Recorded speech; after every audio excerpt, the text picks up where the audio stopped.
My job today is to kind of go over the nuts and bolts of the options that we're going to give each and every one of you to go back and give to your staffs.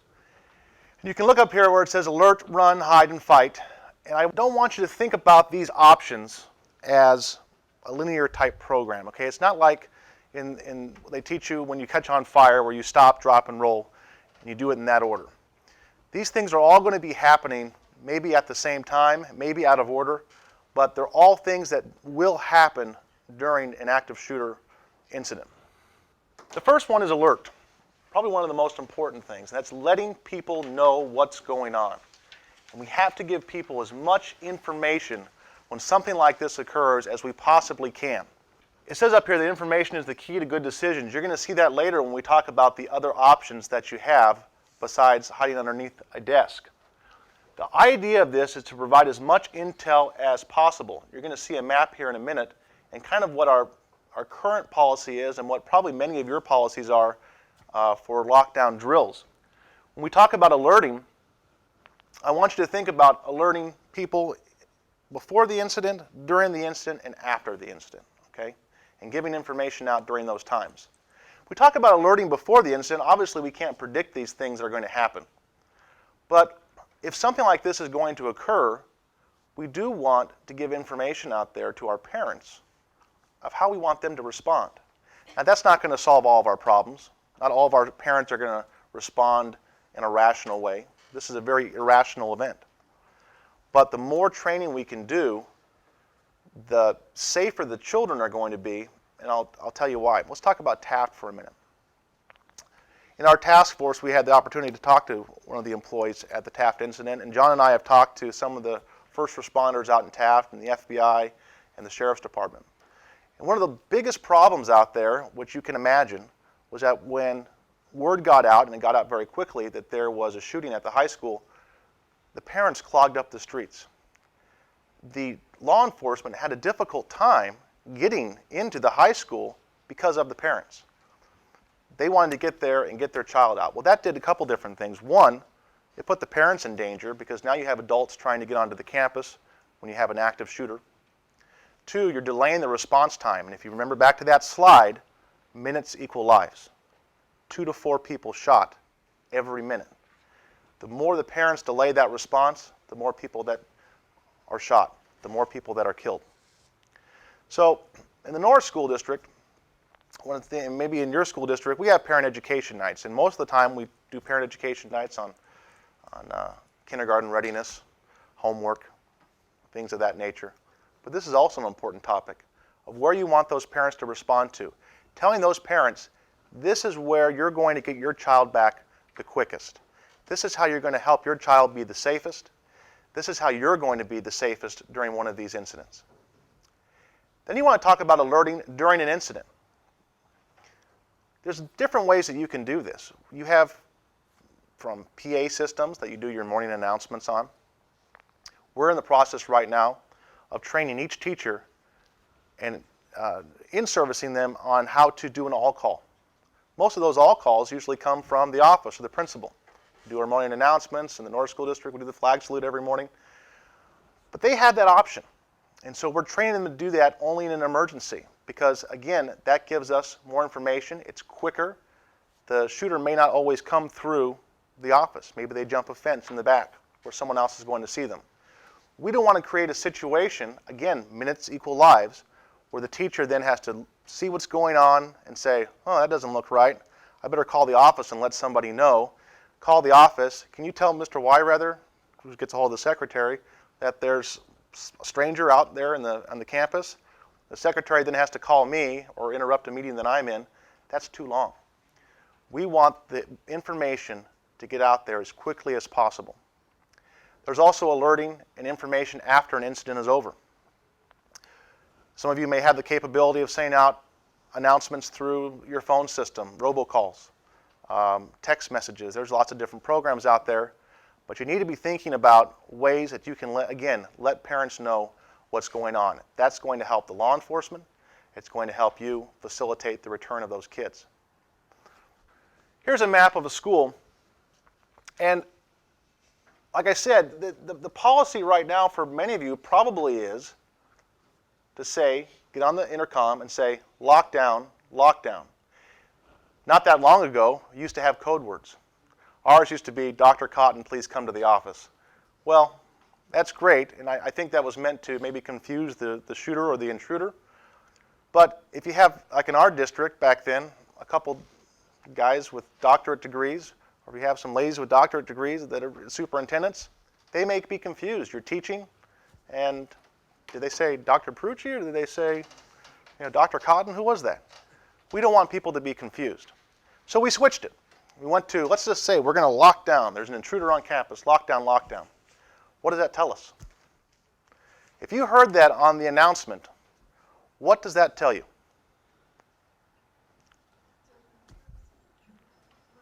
There's an intruder. Yeah. Where? Is it an intruder? Is it a shooter? Is it, where are they? I mean, what does that really mean? One, it would scare the hell out of us, probably. But it doesn't really tell us where the person is, who the person is. Is it an angry parent who's kind of getting out of control in the office?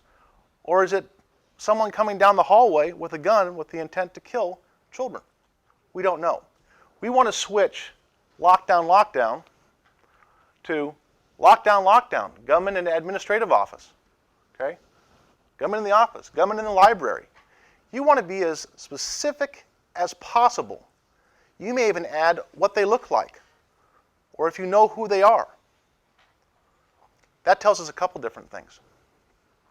Later when we talk about evacuating and running, that information is critical. It's critical. Because if I'm this teacher in room 38 over here, God, I had a laser pen. Okay, if I'm this teacher right here in this campus, I know this campus very well because it's mine. It's an 18-acre campus. There's a lot of space between the office and room 38. There's also a gate right here. Remember that picture that John showed you of the library at Columbine? If I hear that there's a lockdown and there's a gunman in the office, this teacher and their kids can go out that gate, and they're in the neighborhood, and they survive. Even if you're pretty close here, there's a lot of space and a lot of room between room 17 in these rooms and that office. They would have a chance to escape. If I'm right next to the office in the library, or maybe room 1, I'm probably not going to poke my head out the door. Okay? That's close. I better be thinking about barricading, and we'll go over that in a little bit, or any other alternate exits that I can get out of. This one's lucky, it has a back door. We can go out to this parking lot, and maybe not even to this parking lot, maybe out here down the street. You want to get them to safety. We need to know that information. We need to know where the gunman is. We'd like to know what they look like. As much intelligence as possible. And I know that some people are going to say, well, the gunman's going to hear you. We'll talk about that in a second. Object and permanence. The idea of object and permanence is this. You know, remember as a kid, and some of you may have children, and they cover their eyes, and they think if they cover their eyes that you can't see them. Okay? This is this whole idea. That if I hide and cover my eyes, the gunman's not going to see me. But that's not the case. It's also the idea if we let the gunman, if we get on the say the gunman's in the admin office, we're going to let the gunman know where he is. Well, the gunman knows where he is. He's the gunman. Okay? It's not going to make a difference for what his plan is. It's not going to change his mind as to what he's going to do. We want him to know that we know where he is. We want him to know that everybody knows what he looks like. Evacuate equals run. Now, this is very common sense. Okay? Think back to whatever you've told your own child. They see a stranger. Some stranger comes up and wants to take them. What do you tell them to do? Run. Run away. This is very common sense stuff. But in teaching, it's kind of a controversial idea because we are so used to keeping track of each and every kid. We count them on the field trip before they go on the bus. Man, we hate to lose a kid on a field trip. That's a nightmare, right? We count them when they get on the bus. We count them when they get off the bus. Okay? On a fire drill, they count on the slips, make sure everyone's accounted for. because we got to get those emergency cards so that in case there's a real emergency, we can check them out and they can go home. We're always counting kids. We take roll every morning. We're so concerned that we're going to lose somebody. Even at the end of the day, when if we can't find somebody, that's a catastrophe at a school. Both John and I, our wives are in teaching at different school districts. And when we talked to them about this, they both had a very similar response, which is, you're going to tell the kids to run? Oh my God, where are they going to go? How would we find them? Where are they going to go? But in an active shooter situation, you'll find them. Okay? We know where they live. We have their address. We know that when we do find them and they've run off the campus, that we're going to find them alive. I'll talk about that here in just a second. If you look up here, this is a pretty upsetting picture. It's because these people are no longer with us. Those are just some of the people from Sandy Hook Elementary School. And in trainings that John and I have gone to where we've had law enforcement and people that train with different programs like these, I can tell you that every time they talk about it, they got a little shook up. This is a horrific event. Unimaginable to think that somebody would come in and shoot 6-year-olds, one after the other. The thing about Sandy Hook, though, is that there were some people that survived. One of them was a 6-year-old boy. Again, a 6-year-old boy who didn't have any training. And he walked into the classroom while Adam Lanza was shooting at his classmates who were huddled in a corner, the teacher protecting them. And he ran in, saw what was happening, grabbed a couple of his buddies, and ran past the shooter, out of the school, into a neighborhood. And he lived. So did his buddies. His classmates did not. Some people are going to tell you, well, what happens if they run into another shooter? Just a statistic here for you. Only 2% of violent intruder events have been more than one person. It's not likely to happen. It's really not. The idea of evacuating is if he's inside, you get outside. If the bad guy is on this right here, you're running the other way. You want to get away from the danger. The kids will take direction from the teacher. If the teacher says run out that door, the kids will run out that door. Okay? If they say run out this door, the students will follow. We teach kids to listen to the teacher's directives during an emergency situation. Leave your belongings behind. Belongings aren't important. It's just like in a fire. Okay? I mean, I know that we put this on here only for the fact that what we see in some of these shooter incidents is that teachers, administrators, employees get so concerned about their belongings, their purse, their car keys, their classroom keys. At Taft High School, when we were talking to the FBI agents that were helping clear the rooms, there were a couple people that refused to give their keys up to the FBI agents so they could go into the rooms. And we had a good chuckle over that, but again, teachers are rule followers. Okay? They were told, don't give your key to anybody. And they took that seriously. They didn't even want to give it to the FBI. So during these incidents, you have to remember, belongings aren't important, and you're going to be taking direction, and we're going to get into this a little bit later, from the law enforcement, because they're going to be in control of that incident, not the school. Hiding or locking down or barricading. This is probably the policy of most every district that's in here currently. Okay? When we say lockdown, we mean lock the doors, turn off the lights, and keep the kids quiet and get underneath the desk. Okay? And I will stand here and tell you that that is an option. It's absolutely an option. It can be a good option sometimes, but it can't be the only option. If we are going to do it, you do want to do it right and give yourself the best chance. Because I can tell you that just being underneath the desk, the ballistic quality of a desk and being able to stop a bullet, an atomic bomb, the ceiling crashing down during an earthquake, I hate to break it to you because we've been taught this our whole lives since we've been in school, this doesn't offer a lot of protection. It just doesn't. Bullets go through desks. Ceilings probably go through desks. I won't even mention the atomic bomb. That's not going to help us either. When we talk about barricading, our classrooms today, depending on what school and that you are working for, we kind of live in a glass box. Okay, at my particular school, there's a lot of windows, and they're not great places to barricade in. They're not great places at stopping people with weapons. So you kind of have to think about that. Again, that's why this can only be one option, and why sometimes evacuating is a better option. But there are ways to barricade that we can get a little bit more creative than just by locking the door. Out of curiosity, how many of you do you know, at your school, you can lock the door from the inside? That's good. And that's not even, here's the shocking thing. It's not the whole room.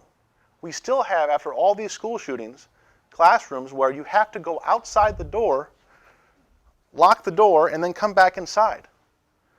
And during one of these incidents, who wants to do that? Who wants to go outside, especially if you don't know where the gunman is? So locking from the inside is a good option. In our school district, we currently have the doors locked all the time.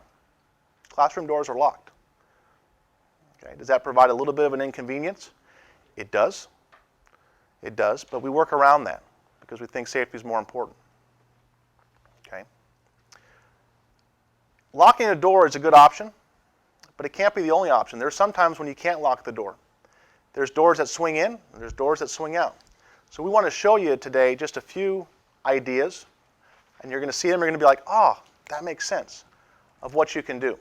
Okay? John, you want to assist me? In this room, we've got two exits here, and both of these are outward swinging doors. You see John taking off his belt here. Most outward swinging doors have this arm up here. Okay? A great place to wrap your belt around that prevents the door from opening. I will tell you that if someone really wants to get in and they're tugging and they're tugging, even if you put that belt on there and you're holding the door, belts do break. But you have to get creative. Okay? That can provide you with time. Again, minutes equal lives. It can provide somewhat of resistance and can aid you in holding the door shut, or it might prevent it from opening enough with the addition of putting a barricade in front. If you see this right here, this picture, this isn't just moving, in this particular instance, one desk in front of the door. They piled stuff in front of that door. And why did they do it? John mentioned this earlier. These types of shooting incidents are very much crimes of convenience. Okay? They want it to be easy. They want easy targets. And the whole point of this training and giving you options is to make harder targets out of each and every one of you. So, when we say barricade, it's not just putting a chair up in front of the door, it's barricading the door. Outward swinging door is difficult, okay? But a shooter may not want to mess with that when he opens the door. He's going to want to go to the room that he can just walk in and shoot. A belt can be an option. What about an inward swinging door? John, if you want to assist here, and yeah, we can go with this one. Want to turn around? If we say this was an inward swinging door over here,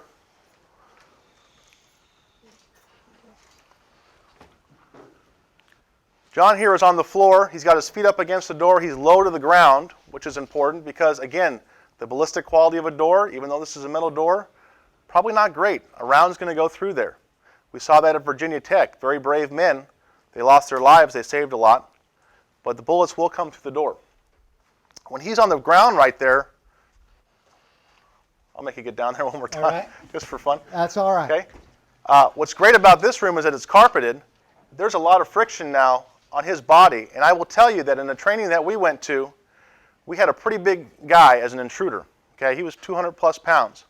And we had a little guy who was an SRO from Yakima, Washington. And he was on the ground just like John was right there. And that guy couldn't open the door. He would get it open just a little bit, but there was so much friction there for him to be able to move that body that he wasn't able to get in. You get two people on the ground, even better. Okay? Better than just trying to put your body up and exposing all of your body up against the door. Another option that you can do, let's say this door right here, which a lot of people have these handles, okay? If this were, I want to show the belt technique with this. We talked about using the belt on the arm as an aid to help you keep the door shut. You can also use it around these handles too, and we'll show you where to stand. There's a difference, guys, between what we call cover and concealment. Okay? When you're being shot at, concealment is you being out of the sight of the shooter. They can't see you. Doesn't mean that you're safe. It means they can't see you and you're a harder target. Cover is getting behind something that has some ballistic quality to it that might be able to stop, maybe you're behind a concrete ball wall or something like that. So again, you want to try to be out of the line of fire. John here is grabbing his belt. Okay, he's off to the side. He's holding on to the belt. Again, is this going to prevent the door from opening completely? No. But it does make it more difficult then to open the door. Making it difficult is the key. When it's difficult, they know they only have so much time before law enforcement arrives. And what we see in these incidents is that when law enforcement arrives, the following happens. They end their own lives. They're there to die. And they commit suicide. Okay? If they don't, law enforcement neutralizes the intruder. Okay? A high percentage of these end that way. So, again, that's just another technique to buy some time. Fighting or countering. Probably the most controversial policy change, if you want to put it into policy, that you would face. Again, it seems to make sense. If you were anywhere else by yourself, and it was the difference between you fighting back or them taking your life, I would think that quite a few of you might fight for your life. But when it comes to a school setting, it's a little bit different. Okay? I want to make something clear, is that we are not training kindergartners, we're not training first graders to be little ninjas and to attack and swarm an intruder with a gun. That's crazy. Okay? We would never do that. But we are talking about disrupting a shooter, distracting a shooter, and making it difficult for them to hit their target. Look at this little table right here. Here's a picture of Cho. That's an actual picture of him that he took, I think, before, I think he sent that to the news. That was the Virginia Tech shooter. And in shooting incidents, you have police officers who have a high amount of skill. A high amount of skill. They train all the time. They hit their target, roughly, in shooting incidents, about 20% of the time. It varies, but on average, about 20% of the time. School shooters who have a very low skill tend to have about a 50% hit rate. What's the difference? Stationary targets, range. Police officers are shooting at people that are running from them, running at them, shooting back at them. They're moving all over the place. They're fighting back. It's very difficult. There's a saying that when you talk about the accuracy of shooting, you can take an Olympic gold medalist shooter who, at 100 yards, could shoot a fly off of a cow's nose, but give that cow a gun and see how accurate he is. Changes things, okay? Cho, as John said earlier, he was shooting at people that were on the ground. They weren't moving at all. Sandy Hook Elementary, all piled together in a corner of the room. Nobody moving. Hunkered down on the ground. Easy targets. Easy to shoot into that group of people. Even today, a lot of our schools, if they're out on the playground, think about what your policy is. If someone were to come on campus, your policy may be to blow a whistle and have them drop to the ground. Easy targets. They're not moving. They're right there for a shooter to shoot at. Okay? We want to disrupt that shooter. We want to distract that shooter so that that hit rate goes down and looks more like this, what the cops have to face. I'm going to show you a video.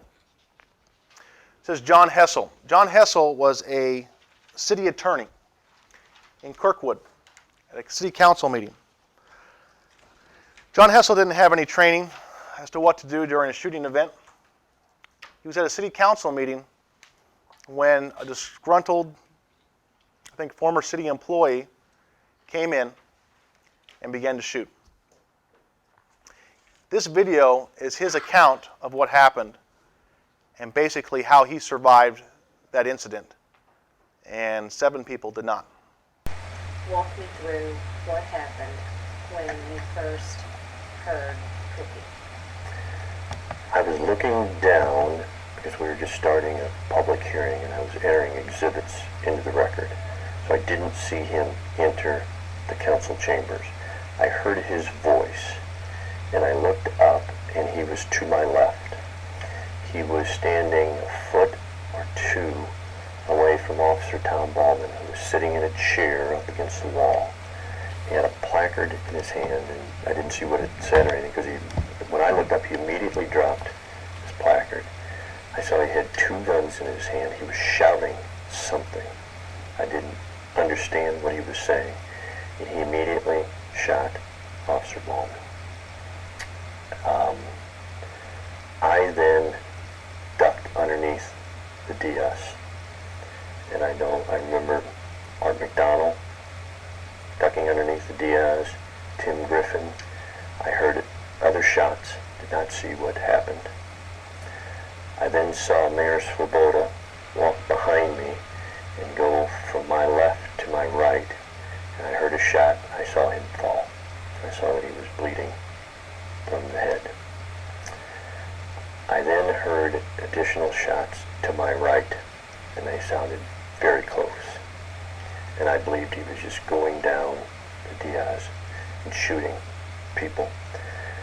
And I believed that he was coming after me. So I got up and I ran.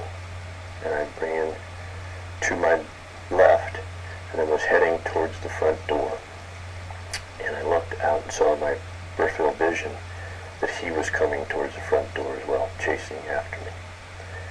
And we got about 2/3 of the way towards the end of the council chambers, towards the door, and he was about 4 feet away from me, stopping my passage to the door with both guns aimed right at me. So I picked up a chair and I threw it at him, and I was lucky enough where it hit him and the guns moved to his right, away from me. So I then took a couple steps closer towards him and picked up another chair and hit him with it as hard as I could. I then threw a 3rd chair at him as I started to go back the way I came, thinking that I would go back out a back door. And I saw that door was closed. I don't know if it was locked. I didn't know if I'd have time to open a door. And I remember stepping over Ken Yo's body. So I then went to my left, thinking there was another door over there, and I looked behind me, and Cookie Thornton was chasing me, and I saw him trip and fall over Ken Yo's body. When I saw him go down, I thought, well, I got a better chance, so I then went back towards the front of the council chambers and out the door. As I hit the steps, 2 officers were coming up the steps.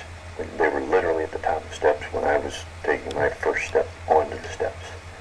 Went down the steps, out the door, and heard initial gunfire. And based on what I now know, I don't know if, I know they shot Cookie Thornton. Walk through with us, yeah. I was sitting here. As you can see, Mayor Swoboda was there. Councilmember McDonald was here.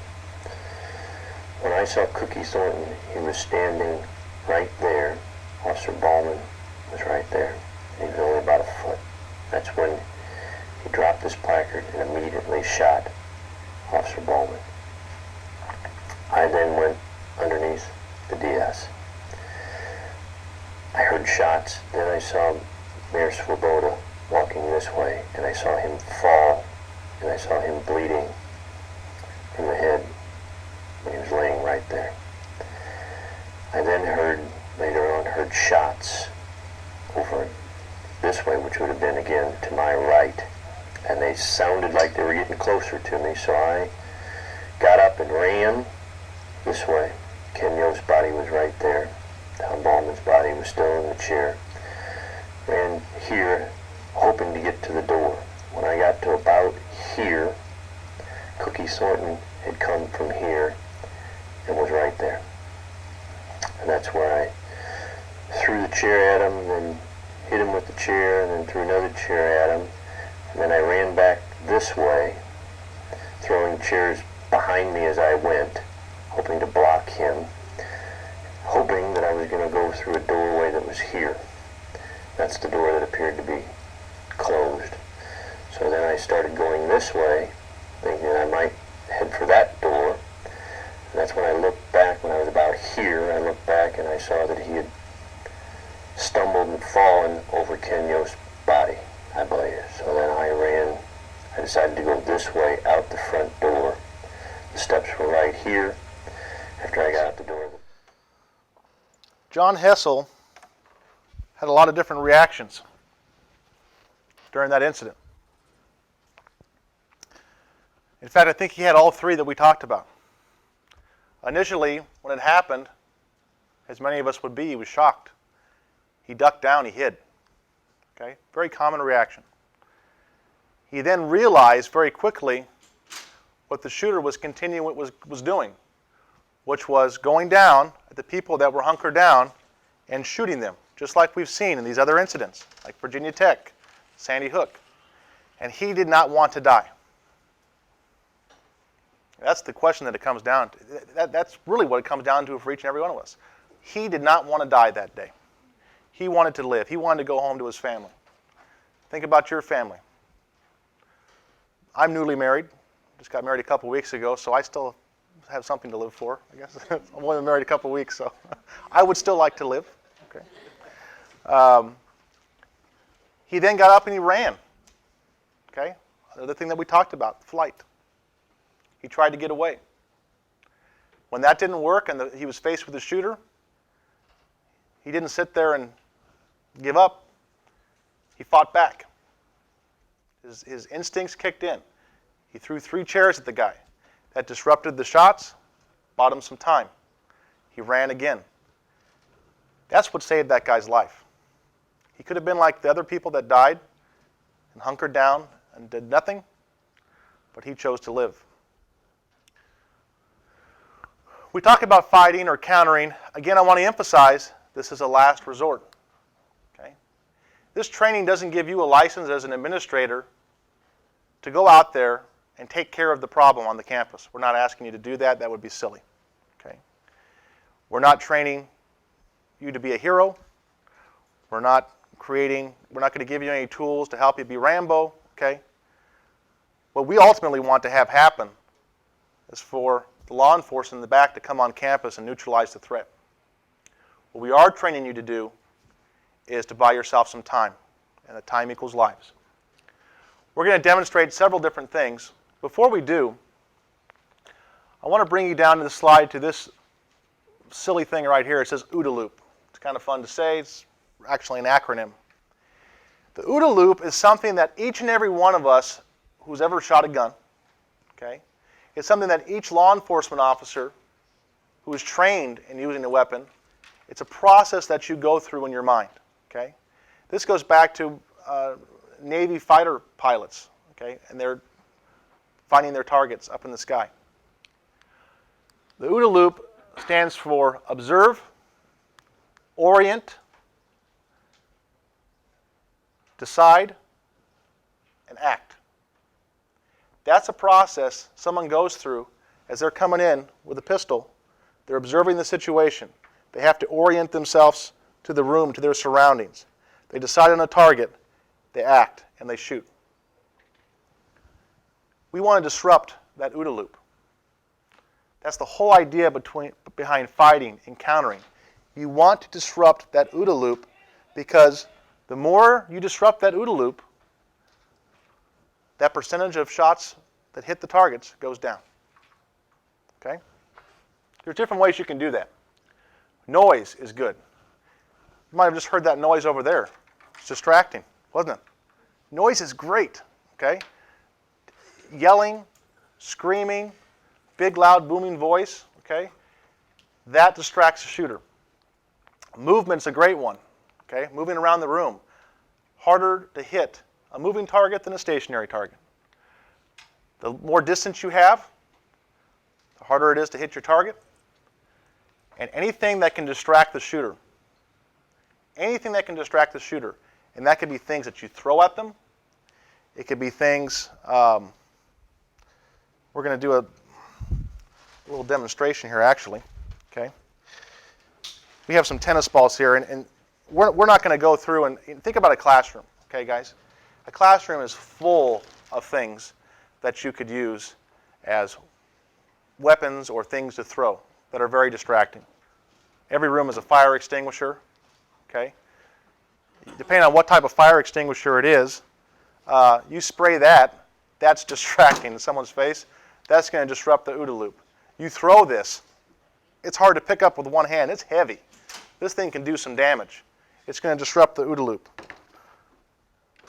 Hole punch, okay? Make it a ninja star, whatever you want to do. It disrupts the OODA loop. Okay? Even something as light as a box will disrupt that OODA loop and make it harder for that person to shoot. Your natural instinct when something's thrown at you, most of the time, is to duck or to blink or to protect your eyes. Okay?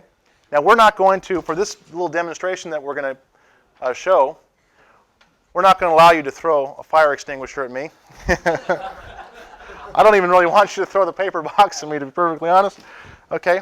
We are going to give you, and John's passing out a couple of them, some tennis balls. Okay? And when you go back and do this training, tennis balls, they're cheap, it's easy to use, and believe me, they're just as effective and just as distracting. You want to get out one of our... What I'm going to do right now is I'm going to take out an airsoft pistol. I want you to know this is an airsoft pistol. This is not a real weapon. I'm going to have the safety on it, and it's going to be unloaded. I'm going to unload it right now. Mr. Wyrather is going to be the bad guy, and he's going to go outside that door. You guys are going to be the participants, and you're going to follow my instructions exactly, one thing at a time. But before we do anything, I'm going to take out the airsoft gun. This is a simulated weapon that we're going to be using in our live simulations in about 2 hours. I'm going to take out the clip. The safety is on. I'm going to take the safety off. There could be a pellet that comes through. There is not. I'm going to put the safety back on. Mr. Wyrather is not going to fire this weapon during this simulation. Mr. Wyrather is merely going to come in and orient himself with the OODA loop. Our job as participants is to distract and disrupt that loop. If you could step outside. Now, Mr. Wyrather, when I say go, you come in. Okay? Be loud. It gets loud out here. I will. You guys can please stand up. Now, I can't emphasize this enough. This is just a part of the simulation that we're going to be going through later on today. Number 2, this is a last resort effort. This is when you are faced with imminent death, period. You're not running out in the hallways with tennis balls or with fire extinguishers. This is when you've barricaded, you've locked down, it has failed. Bad guy comes in the room, you do something else besides just wait to die. So here's what's going to happen, guys. Noise is a distraction. Movement's a distraction. Throwing things is a distraction. And I'm going to tell you something, Wyrather's tough. He can handle several tennis balls right to the face, okay? And I encourage you to aim at the tender spots.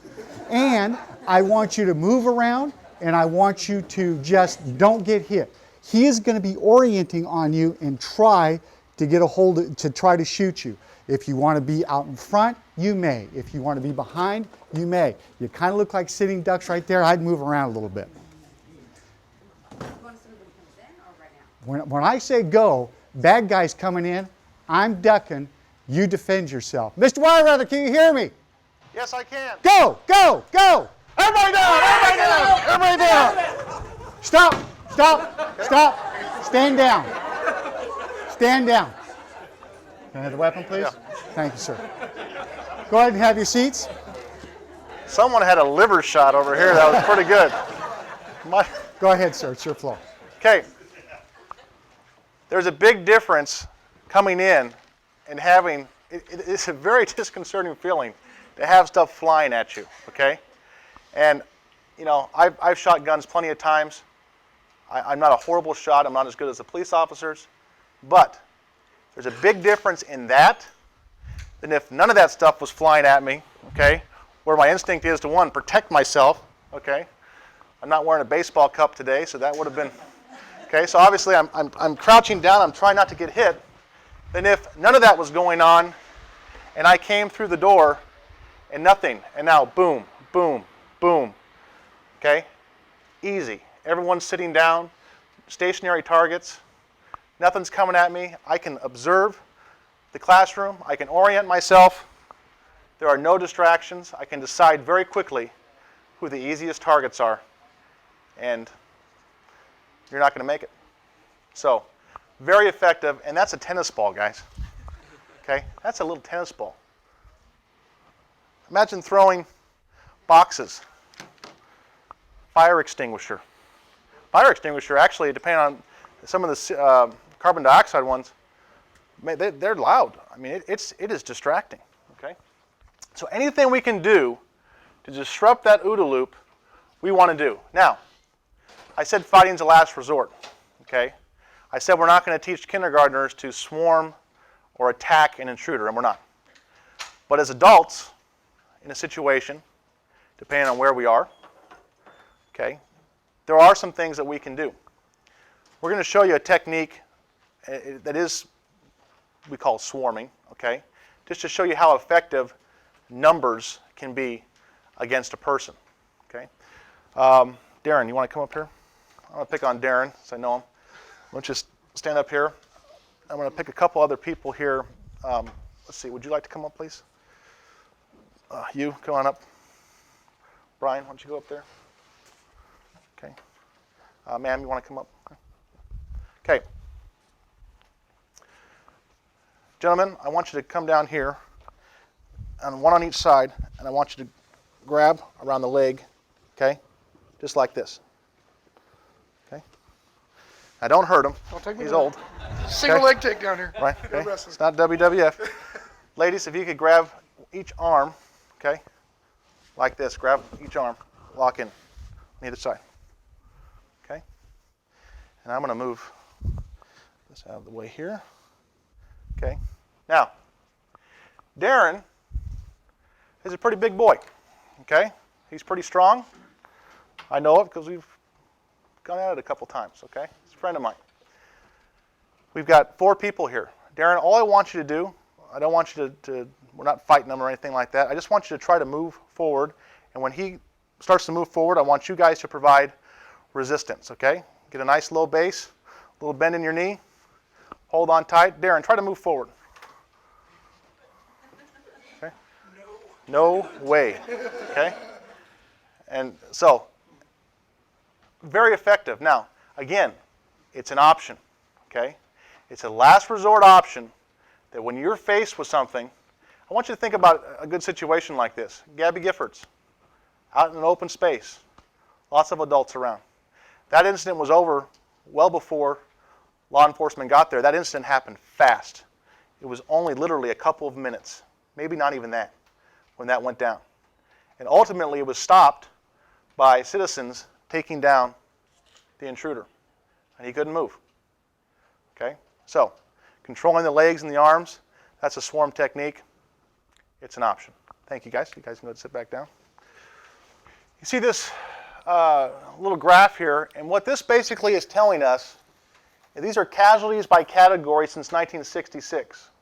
And here's what's interesting about this particular graph here, is that the casualties go up dramatically based upon number of killed, number of injured, and just the total number of both of those when the incidents are resolved after the police show up. Remember, the police can be there within 1 to 12 minutes.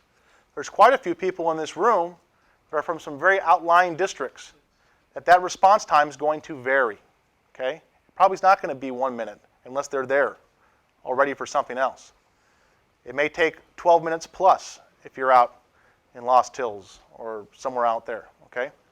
So, if you're waiting and you're being passive, those counts go up dramatically. Shooter-resolved incidents, this is where they kill themselves. They've shot enough people to satisfy their need, or they think they've shot enough people to be famous, to get some notoriety, and they take their own life, okay? That's where the graph falls. And the ones where the victims are not passive, where they're proactive, where the victims have barricaded, they fled, they fought back. Look at how dramatically the number of killed and the number of injured goes down. Huge, guys, huge. The whole idea of this program today is not something that John and I made up, okay? It's common sense stuff, and it's been out there for a while, okay? The whole idea of running, hiding, and fighting is something that's been endorsed by Bakersfield Police Department, Sheriff's Department, Department of Homeland Security has put out a video, Run, Hide, Fight. All of these agencies have the same type of idea. All of these agencies know that a proactive response is better than a passive response, that doing something is better than doing nothing. There's also another key here. I'll put 2 other bullet points here. I want to talk about them briefly. The first one here says threat assessment and prevention. There really is no solid profile of a school shooter, okay? There's some statistics that they've piled together, but we can't say that every kid that's been bullied is going to come on campus and that's going to be the trigger for them to shoot someone on your campus. Not every bully is a school shooter, okay? And we hear a lot about bullying in the news, and bullying is something we should work very hard to prevent. But not every bully is a school shooter. There's varying degrees of what causes these types of incidents. Not everybody who plays violent video games will come onto campus and shoot a gun.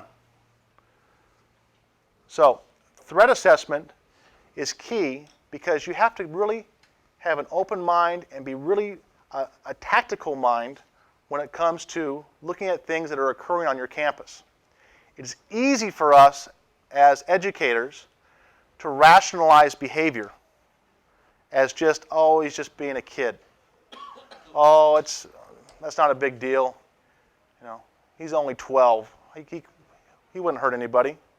It's easy for us to do that because it's hard to think of events like Sandy Hook and to rationalize that in our mind. So we try to make excuses for it. We have to take these things seriously. Okay? For the thousands of things that you go through in a career of incidents that turn out to be nothing, that's great. But it's the one that turns out to be something that we want to prevent. So it's keeping a tactical mind. And I'm not saying to be paranoid. We don't want to reach a point where we're paranoid that someone's going to come on our campus and shoot our campus up. We don't want to be paranoid that every kid who draws a scary picture is a school shooter. We have to fall somewhere in the middle, okay? It has to be on our mind, but we can't obsess about it. We can't be paranoid and thinking everyone's going to get us either. Have a tactical mind. Have a tactical mind. Other thing is bullying prevention. I did say to you that not every bully is going to shoot up a campus. That's true. But bullying prevention is important. And I know that today with Seth's Law and all the different policies that we have to have, that every school district in here is probably doing some type of bullying prevention program. We do at our school district. That is an important part of this. And why it's important is simply in the relationships and the contacts you make with kids. The more contacts you make with kids, not just one adult, maybe they've made contacts with 2 adults or 3 adults, and those relationships that you form, that is a great part of preventing not just a school shooting, but any problem on your campus. You have to form those relationships. Luckily, for the Taft incident, that kid obviously had a relationship and knew the people that were involved. That was a very rare incident that didn't follow the pattern that we've seen in all these other school shootings that have happened. And that's good. I mean, no one was killed. But it certainly was helped by the fact that they had a relationship with that kid and were able to reach him. Most of the time, those students are not thinking about that. What to expect when police arrive. These slides here, we consulted with the Bakersfield Police Department because we felt it was important that if you're in one of these incidents, you ought to know how to behave when law enforcement arrives on scene. Because when they arrive on scene, like I said before, they are in charge. How many have an evacuation plan when there's an emergency and to go to one place? Let's say the football field or the playground in your district. You have an evacuation plan. That's great, and almost everybody does. We do too. When there's a fire drill, we go out to the playground. In Taft, it was the football field where they were supposed to evacuate to, as in many high schools. Okay. An active shooter incident, that's not always going to be the plan that you're going to follow. Okay? You are going to evacuate where law enforcement tells you to evacuate. Okay? You are going to evacuate where fire personnel tell you to evacuate. They are in charge, the emergency responders are in charge when they arrive of that situation. So every policy that you have and every plan that you have has to be flexible during an incident that's an active shooter incident, because the rules change when someone's waving a gun on campus. What to expect when police arrive? One, and you're going to get to, this is going to be neat today as part of the simulation, is that you'll get to really see how cops respond to these scenes and the process that they go through. We're going to pick a couple people out during this. You're not all going to have to be victims. You'll take turns getting to see just what the cops face and what they have to deal with and how they respond. When they do, that's usually in small teams. Like we said, it could be just one person who arrives at the campus first. They may or may not be in uniforms. Look at our officers today, back, Ted and Joe. They're in nice, ties. A lot of times they're dressed that way. They may be in tactical gear. They may be in uniform.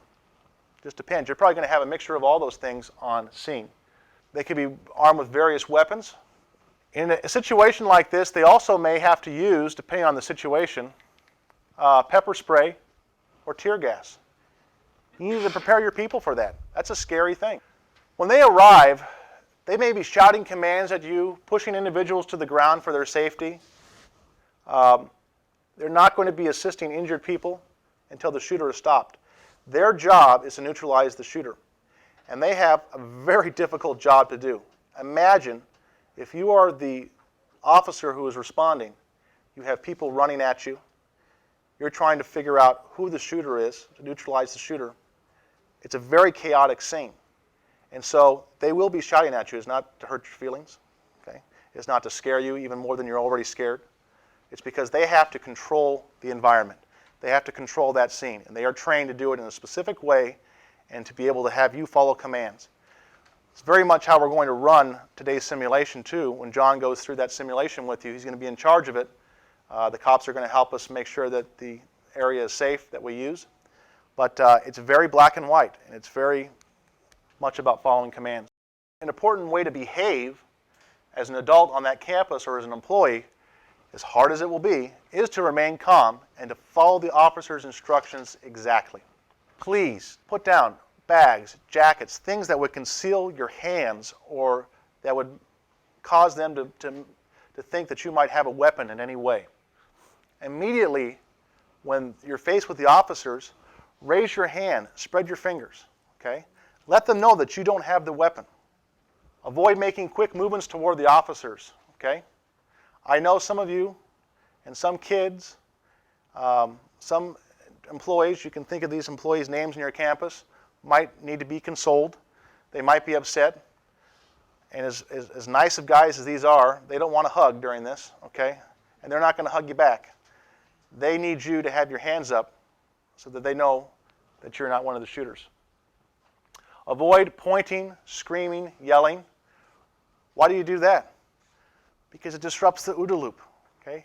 You're screaming at them, my baby, whatever else you're screaming, they're all dead, whatever, okay? And people are overreacting these incidents, and they say all kinds of crazy things.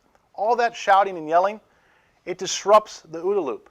It disrupts them from orienting themselves to the situation and finding the shooter. Please do not stop and ask the officers for directions or help, especially that first team in. You want them to go right to the shooter. Just proceed in the direction from which the officers entered the premises. I'm going to repeat that.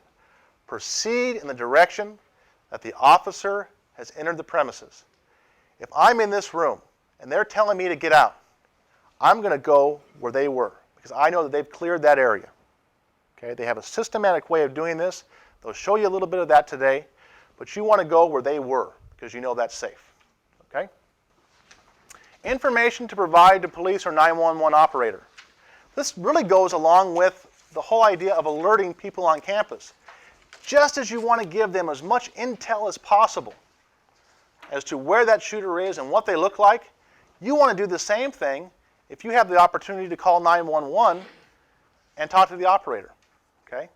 If you listen to the Columbine 911 operator, she asked some of those questions. Again, a very stressful situation.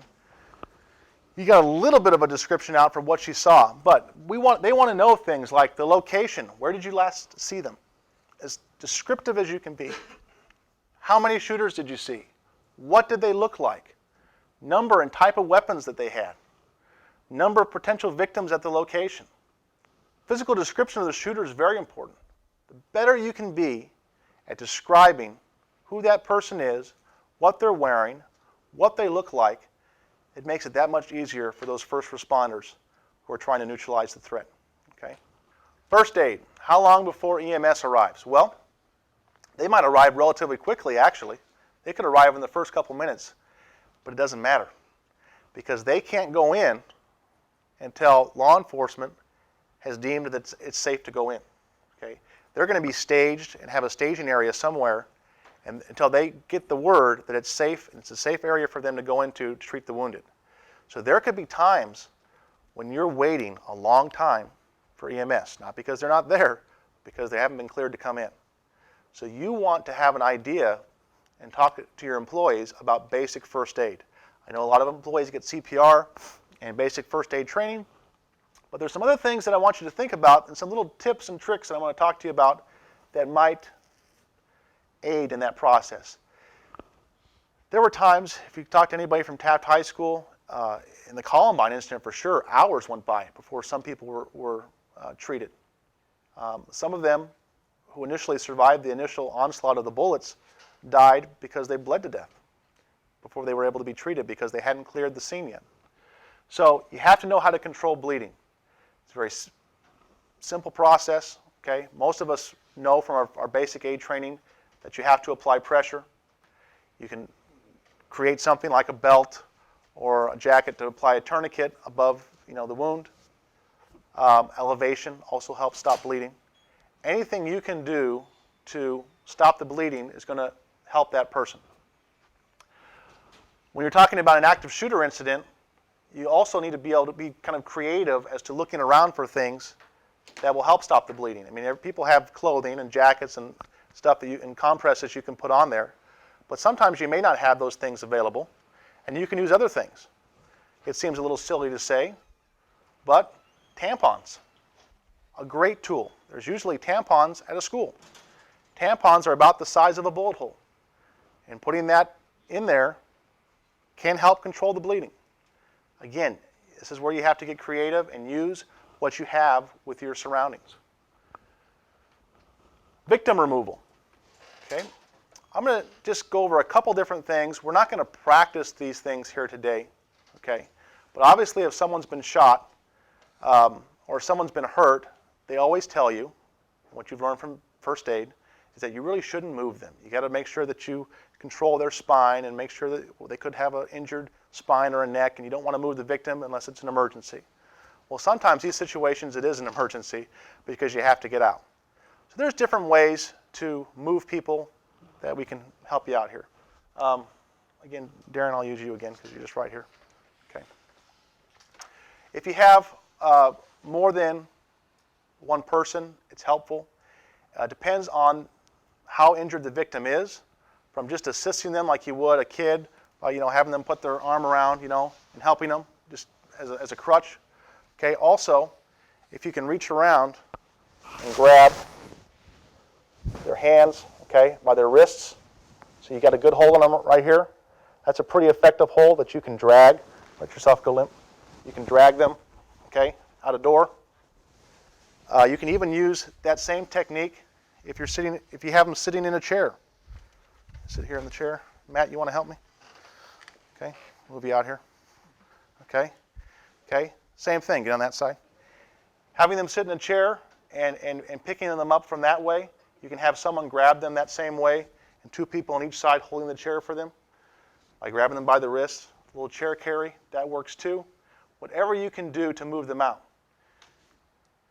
It is an emergency situation. If it's faced with a shooter coming in, and you have somebody injured, and they're alive, you want to get them out of there. Okay. The other thing you want to think about in a lockdown situation, if you are locked down in a classroom, temporary latrine would be helpful. Again, this could take hours for them to get to you. There has to be a place for them to go to the bathroom.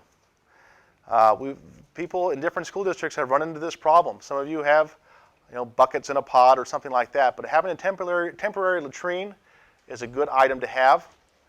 Food and water, also very important, depending on how long you have to be in there. Again, many of you, I think, have little emergency packs. But it might be good to do a check of those things to make sure that they're up to date in the classrooms. Those things are kind of out of sight, out of mind, and food expires. You want to take a look at that. I want John here to talk about liability, which I'm sure is on people's mind when it comes to a program like this.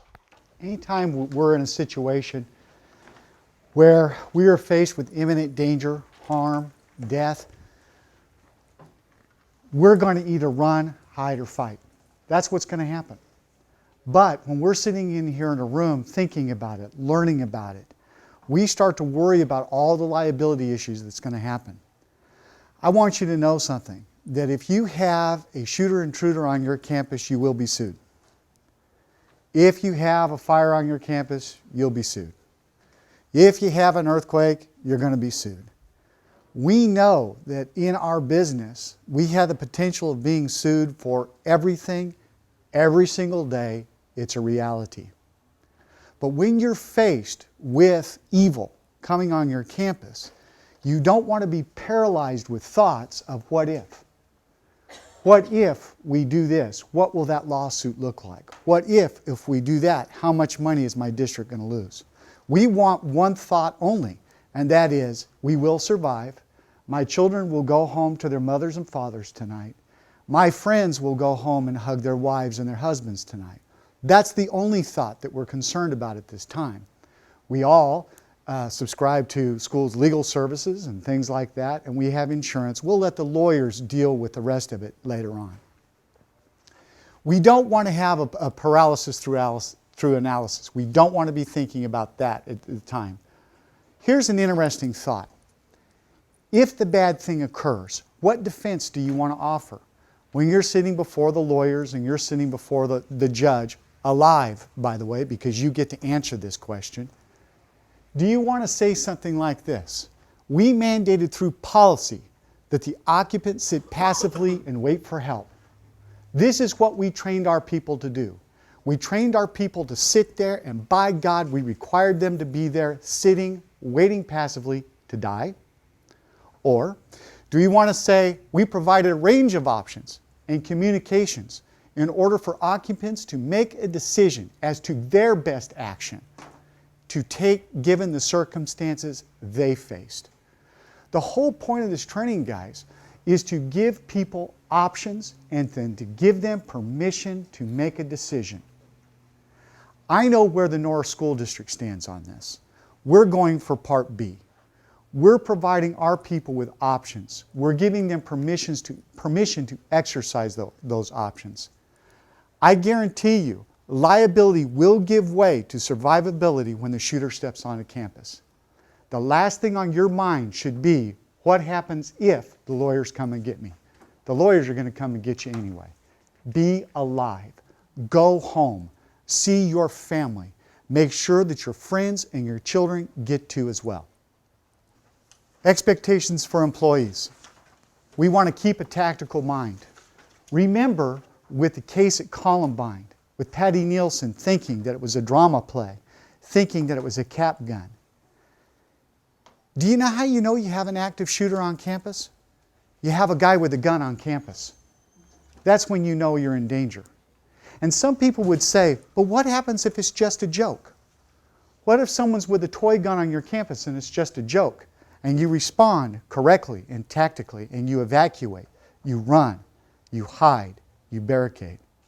There is no practical joke. Anybody coming on your campus with a gun, fake, real, or otherwise, is an intruder shooter. Anybody outside of your gates with a gun is an intruder shooter. You go to your next activity quickly. Keep a tactical mind. Review your safety plans. We all have them. Make sure that your safety teams are in place, that you're reviewing them at the beginning of the year, middle of the year, end of the year. Have your drills. Have other options within your safety plan for intruder shooters. Know your options. You guys know some options, and real soon we're going to be able to put them into place. We're going to be able to practice those options. Make sure your employees also know their options. Have ongoing training. The thing that Dan and I talked about a lot since our initial training was that we wanted to make sure that we spent the most of our time on the least expensive thing, training. We didn't want to buy a bunch of gizmos. We didn't want to buy a bunch of placards and cards and this and that. We wanted to train people. We wanted to equip them with options, have them with ongoing training so that they can continue to think tactically and survive. That's what this training is about. Today, you have just completed Tier 1. Tier 1 is the universal precautions for your school. Now let me tell you something. What we're going to do in the Norris School District is we're going to train every teacher, every custodian, every bus driver in the same training that you just completed now. They're going to get that information. Then we're going to offer Tier 2 training, which some of you will choose to do at the end of this classroom situation here in about 10 minutes. The reason why we're going to give the option for Tier 2 is because it's rather dramatic. I want you to think about some of the second grade teachers that you have on your campus, or some of the 7th grade teachers you have on your campus. They probably don't need to be in a building with a face mask on, fighting someone with an airsoft pistol. They have to be given the option to take Tier 2. And we're going to run that as a volunteer basis. They're going to come to us as principals and they're going to say, I want Tier 2. We get a group together, we're going to train them, they're going to have certificate of completion on Tier 2. What we predict is it's going to be much like the CPI response that we had, Crisis Prevention Intervention, where we didn't say everybody's going to do CPI. We said, who wants it? We'll give you a demo, who wants it? And a few people showed up for the first training, and then it went like wildfire. People loved the training. They saw that it was successful. They saw that it was useful. And now we have a bunch of people in the Norris School District training in CPI. We see the same thing for this active shooter response course. That's what's going to occur on our campus. But I want to stress this for you. You have the choice. You have the choice to either bring this back to your district or reject it now. You have the option to go back to your school district and say, I think this is something we need to review. However, I want to say this again. This needs to go through your board. The worst thing that you can do right now is to go from this training, say, this is the best thing since sliced bread. I'm going to do it at my school if you're a principal. I'm going to go rogue. I'm going to train people on my campus. Don't do that. It's been done before in Pennsylvania. And what happened was the principals got so far ahead of the board, the superintendent got so far ahead of the board, that when there was backlash from the community, the board came back and punished the superintendent and punished the principals. You do everything correctly in the chain of command and get permission. But I give you permission to either reject it or to take it back to your people. This is about giving people options and giving them permission to make a decision in the moment. That goes from the training all the way to the simulations. Make sense? Okay.